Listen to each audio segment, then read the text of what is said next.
புரட்சி தலைவர் எம்ஜிஆருக்காக அன்னைக்குலேருந்து இன்னைக்கு நான் ரெட்டிலைக்காக தான் போட்டுக்கிட்டு இருக்கேன். ஆனா இனிமே போடுவேனா இல்ல, எனக்கு இன்னும் சந்தேகமா இருக்கு. அரசியலுக்குள்ள வர்றதுக்கு, அரசியல்வாதி ஆகிறதுக்கு என்ன தகுதி வேணும்? ஊழல் செஞ்சிருக்கணும், ரவுடியா இருக்கணும், சாராயம் காய்ச்சிருக்கணும், தப்பு பண்ணிருக்கணும், இதெல்லாமா தகுதிகள்?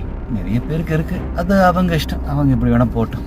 வாழ்க்கையில எந்த துறையிலையும், மக்கள் சம்பந்தப்பட்ட எந்த துறையிலையும் வர்றதுக்கு, சேவை செய்யறதுக்கு முதல்ல நல்ல மனசு இருக்கணும். பாரபட்சம் பார்க்காம, ஜாதி மதம் அந்த குலம் கிலம் எதுவுமே பார்க்காம எல்லாருக்கும் நல்லது செய்யணும்னு நினைக்கிற நல்ல மனசு இருந்தாலே அது ஒரு தகுதி.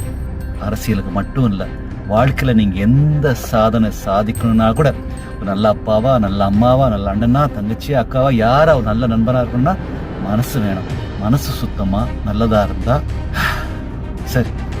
இந்த தடவை நான் ரெட்டையிலைக்கு தான் போட்டேன். நான் ரெட்டையில போட்டதுக்கு அதிமுக கட்சிக்காக மட்டும் இல்லை, என் தலைவன் மக்கள் திலகம் புரட்சி தலைவர் எம்ஜிஆருக்காக அன்னைக்குலேருந்து இன்னைக்கு நான் ரெட்டிலைக்காக தான் போட்டுக்கிட்டு இருக்கேன். ஆனா இனிமே போடுவேனா இல்ல, எனக்கு இன்னும் சந்தேகமா இருக்கு.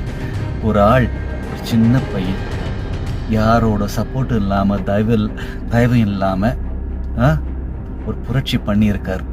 சரி, அவருக்கு ஒரு வாய்ப்பு கொடுத்து, நீங்க ரெண்டு மூத்த கட்சிகள், ரெண்டுமே மூத்த தலைவர்கள், இவ்வளவு பேர் இருக்கீங்க, தோத்துட்டீங்கன்னு தெரியும், வாய்ப்பு கொடுத்து பார்க்க வேண்டியதானே? ஒதுங்கி நில்லுங்க. சரி, அவர் நல்லா செஞ்சா ஓகே, நல்லா செய்யலன்னா அடுத்த ரவுண்ட்ல சுத்துல நீங்க வர போறீங்க. அதை விட்டுட்டு உங்களுக்குள்ள பேச்சுவார்த்தை இதெல்லாம் கேட்கும்போது, இது எவ்வளவு உண்மை பொய்ன்னு தெரியல, ஆனா மனசுல இதெல்லாம் கேட்கும்போது ரொம்ப கேவலமா இருக்கு. தளபதி விஜய், தாவேகா தலைவர் Joseph Vijay, I love you, all the best. முயற்சியே திருவினை, நல்லா வருவீங்க. ஜெய் ஹிந்த்.